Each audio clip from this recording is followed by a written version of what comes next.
Sunday, you ask us to forgive people who have hurt us. It's easier to preach than to live it. Then maybe that's the lesson the church needs to hear. Do you think I'm a hypocrite? No, Pastor, I think you're human. But people don't only follow your sermons, they follow your life. Every time I remember what he did, the pain comes back. Forgiveness doesn't erase pain, it stops pain from controlling your future. You make it sound easy. It's not easy. If it were, everyone would do it. What if he never apologizes? Then forgive anyway. Not because he deserves it, but because you deserve peace. Peace. I've been preaching about it for years, yet I haven't had it myself. Pastor, people don't need leaders who pretend to be perfect. They need leaders who are honest enough to admit when they're still fighting battles. You know something? Last night I finished preparing Sunday's message. It was called How to Let Go of the Past. Yet I was still holding mine. Maybe I've been standing behind this pulpit trying to heal everyone else while hiding the wound inside my own heart. The strongest people aren't the ones who never cry. They're the ones who finally decide to stop carrying yesterday in tomorrow. You're right. After this service, I'm going to call my brother. I don't know if he'll answer. I don't know if you accept me, but I refuse to let bitterness preach louder than Never my bias. become so busy teaching others how to live that you forget to live what you teach. The hardest sermon you will ever preach is the one your family watches you live at home. Your words may inspire people for an hour, but your actions will teach them for a lifetime. Esther, God told me you are my wife. Pastor, did God tell me to? Esther, I've prayed for many months. Every time I pray, I believe God is leading me to you. Pastor, I respect you very much, but if God wants us to marry, he can speak to both of us. Are you saying you don't believe me? No, I'm saying marriage is too important to be based on only one person's revelation. We both love God. We serve in the same church. We have the same faith. Isn't that enough? Pastor, loving God is very important, but it doesn't automatically make two people a good husband and wife. Then what are you looking for? I'm looking for peace, respect, kindness, patience, a man who listens before he talks. I preach God's word every Sunday. Yes, Pastor, but preaching is different from living. What do you mean? Anyone can sound holy for 30 minutes on the altar, but can you stay kind after an argument at home? Can you say I'm sorry when you're wrong? Can you be patient when your wife is having a difficult day? That's what makes a husband. You're judging me too quickly. No, I'm asking the questions every woman should ask before saying yes. But people respect me. The church may respect your title. Your wife will live with your character. Those are not always the same thing. So being a pastor doesn't make me the right husband? No, being a pastor makes you a pastor. Being a good husband depends on your character. What if another man comes along who isn't even serving God like I am? Then I won't marry him either. I'm not looking for the most popular man. I'm looking for the right man. What does the right man look like to you? A man who tells the truth even when it's difficult. A man who respects women.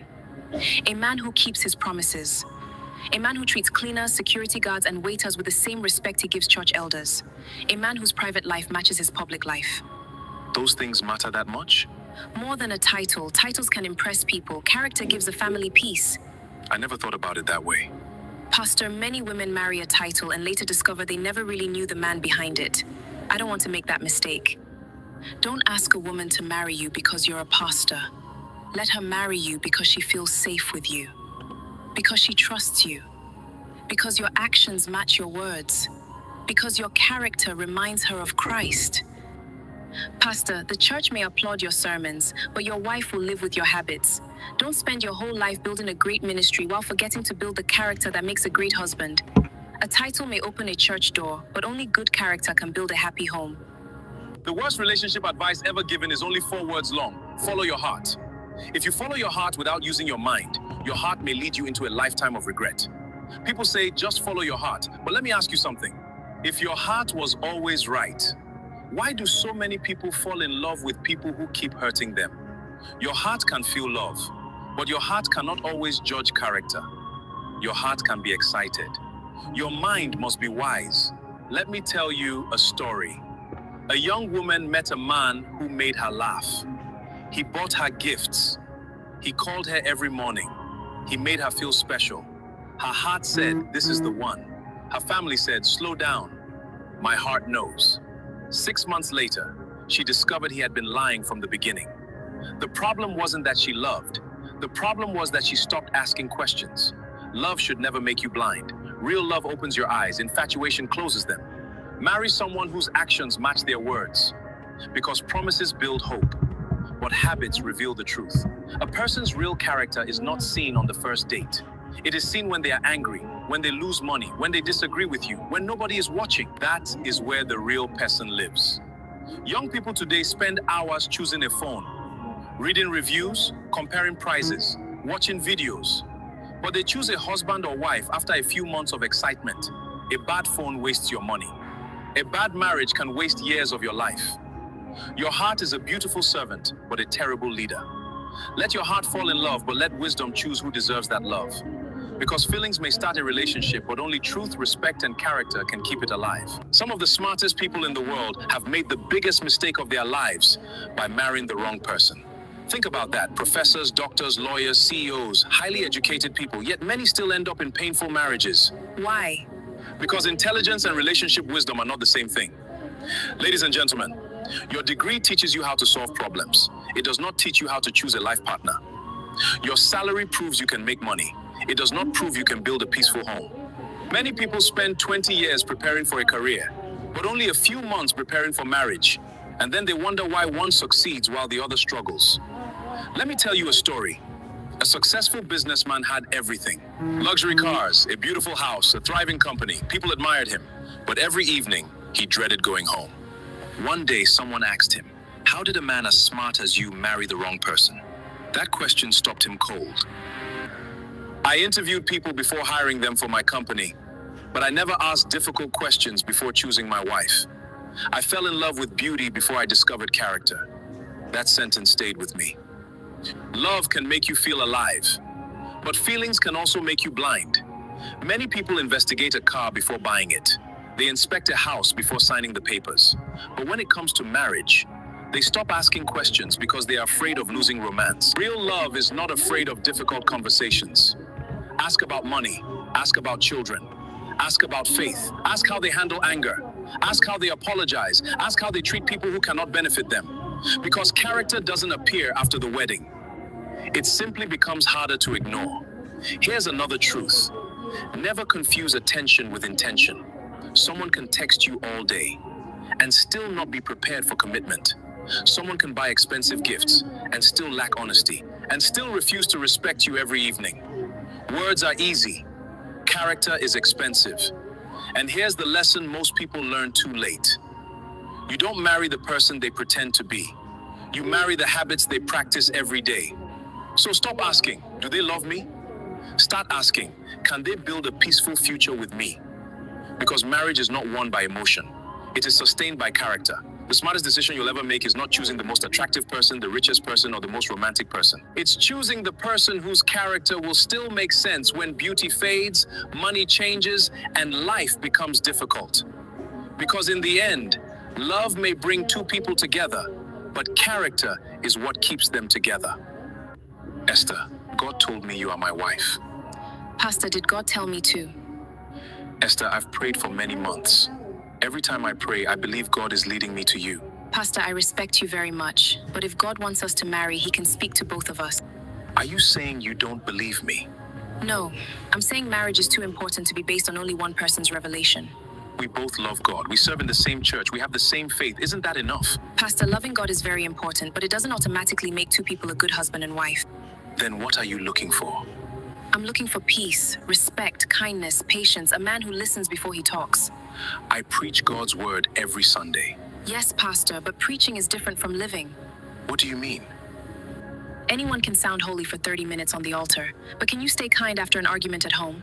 Can you say I'm sorry when you're wrong? Can you be patient when your wife is having a difficult day? That's what makes a husband. You're judging me too quickly. No, I'm asking the questions every woman should ask before saying yes. But people respect me. The church may respect your title. Your wife will live with your character. Those are not always the same thing. So being a pastor doesn't make me the right husband? No, being a pastor makes you a pastor. Being a good husband depends on your character. What if another man comes along who isn't even serving God like I am? Then I won't marry him either. I'm not looking for the most popular man. I'm looking for the right man. What does the right man look like to you? A man who tells the truth even when it's difficult. A man who respects women. A man who keeps his promises. A man who treats cleaners, security guards, and waiters with the same respect he gives church elders. A man whose private life matches his public life. Those things matter that much? More than a title, titles can impress people. Character gives a family peace. I never thought about it that way. Pastor, many women marry a title and later discover they never really knew the man behind it. I don't want to make that mistake. Don't ask a woman to marry you because you're a pastor. Let her marry you because she feels safe with you. Because she trusts you. Because your actions match your words. Because your character reminds her of Christ. Pastor, the church may applaud your sermons, but your wife will live with your habits. Don't spend your whole life building a great ministry while forgetting to build the character that makes a great husband. A title may open a church door, but only good character can build a happy home. Mom, she says she can't live without me. Isn't that proof she truly loves me? No, my son. Sometimes the person who can't live without you is the very person who will never let you live in peace. Marriage is simple only to people who have never carried it. She calls me every hour. She wants to know where I am all the time. Doesn't that show she cares? Caring is beautiful. Controlling is dangerous. Don't confuse the two. Why do you always make love sound so complicated? Because marriage is simple only to people who have never carried it. She calls me every hour. She wants to know where I am all the time. Doesn't that show she cares? Caring is beautiful. Controlling is dangerous. Don't confuse the two. She says she's just protecting our relationship. A relationship that needs a prison to survive is already weak. But she says I'm her whole world. That's exactly what worries me. Why? Because no human being should become someone else's entire world. A healthy partner has purpose, dreams, friendships, and peace within themselves. Love should add to your life, not replace it. So you're saying she doesn't love me? I'm saying love should help you grow, not make you afraid to breathe. She gets upset whenever I spend time with my family or friends. Then today it's your friends. Tomorrow it will be your dreams. Next year it could be your identity. I never looked at it that way. My son, don't marry the person who needs you every minute. Marry the person who trusts you even when you're not beside them. So what should I really be looking for? Look for peace. Look for respect. Look for someone who celebrates your growth instead of competing with it. My son, the right woman will never make you choose between love and peace. She will bring both. Don't marry because someone is afraid of losing you. Marry because both of you inspire each other to become wiser, kinder, and stronger. I understand, Mama. Thank you. Dad, I don't care if he has money. As long as we love each other, we'll survive. No, my daughter. Love can start a marriage, but it cannot pay rent, solve immaturity, or rescue two people who refuse to grow. Dad, you're making marriage sound like a business. Love should be enough.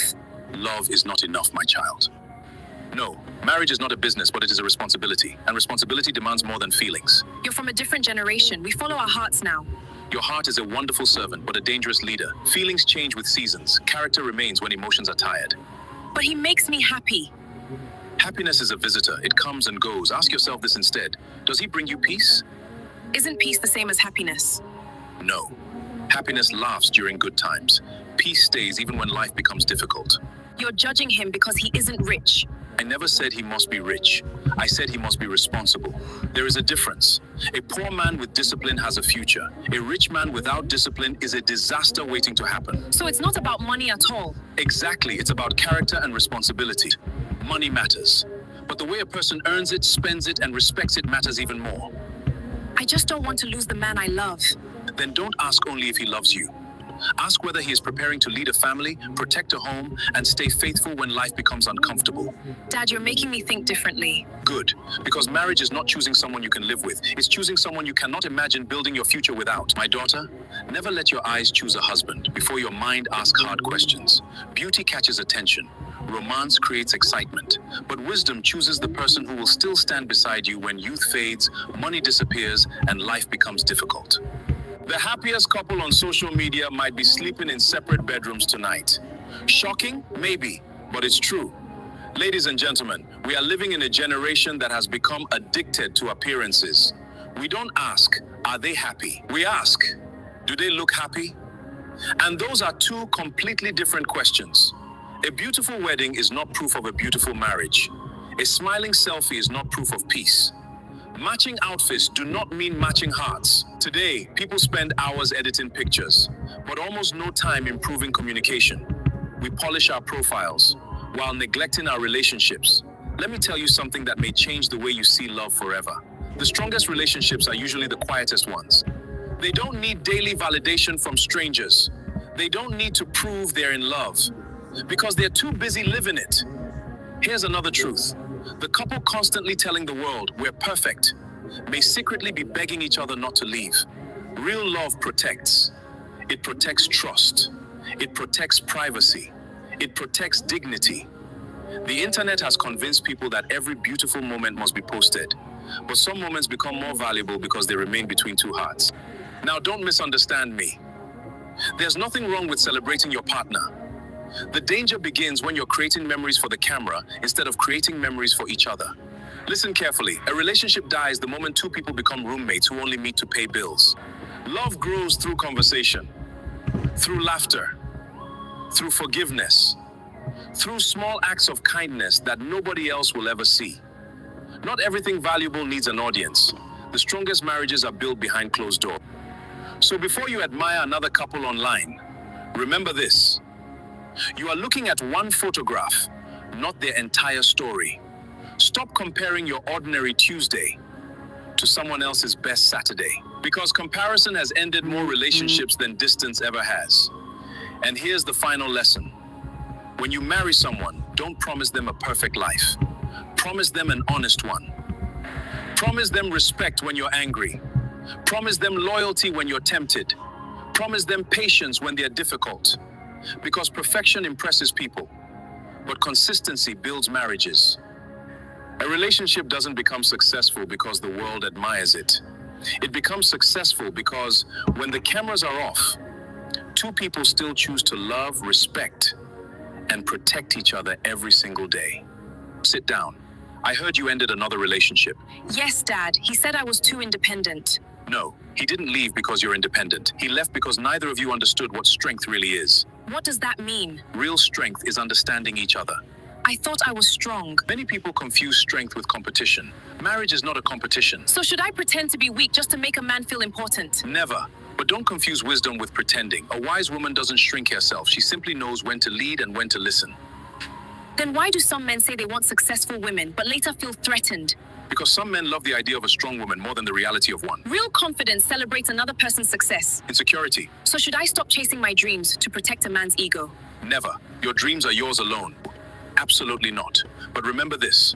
Success is a wonderful servant and a terrible master. If your career becomes more important than your character. You've lost something no promotion can replace. And what about men? Don't they also need to change? Of course they do. A real man doesn't measure his value by earning more than his wife. He measures it by the peace, security, and love he brings into his home. So what should I look for before I say I do? Look for a man who applauds your growth instead of competing with it.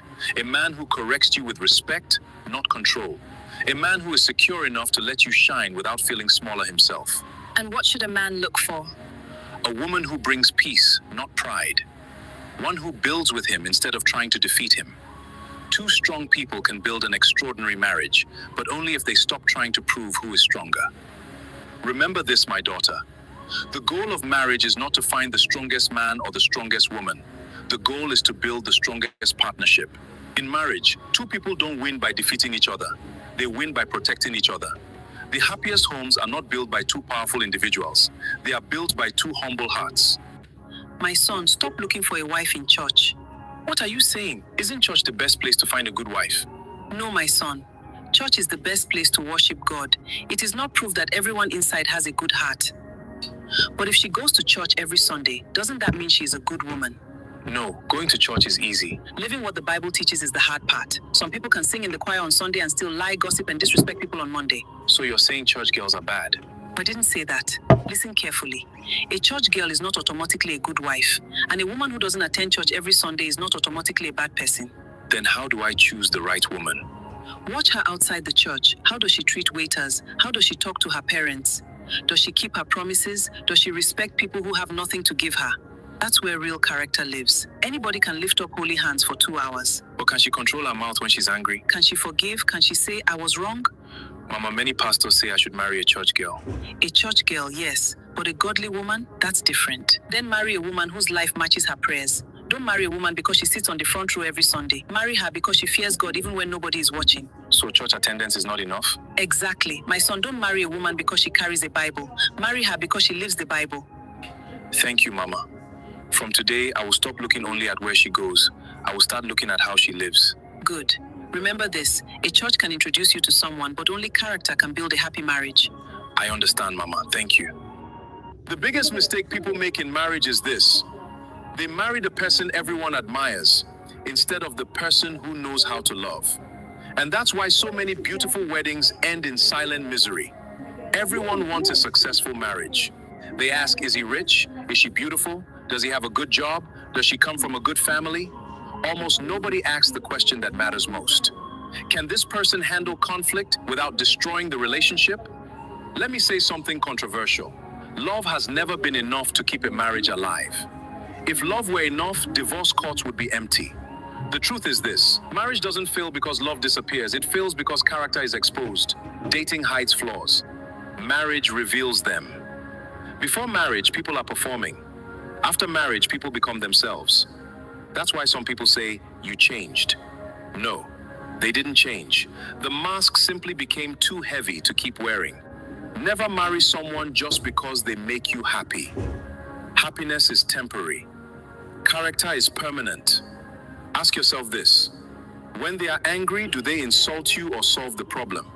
When they are wrong, can they apologize? When life becomes difficult, do they become your partner or your biggest burden? Because beauty cannot comfort you during hard times. Money cannot replace respect. Chemistry cannot fix emotional immaturity. Many people spend months choosing a wedding venue, but it creates unhealthy dependence. A healthy marriage is not two broken people trying to fix each other. It is two mature people choosing to build something greater than themselves. If your peace depends entirely on another human being, you have already surrendered your emotional freedom. And finally, never confuse attention with love.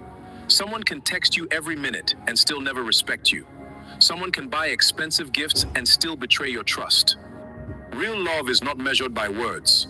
It is measured by consistency. Because flowers die, money comes and goes, feelings rise and fall. But respect keeps a marriage standing long after emotions have changed. So before you ask, do they love me?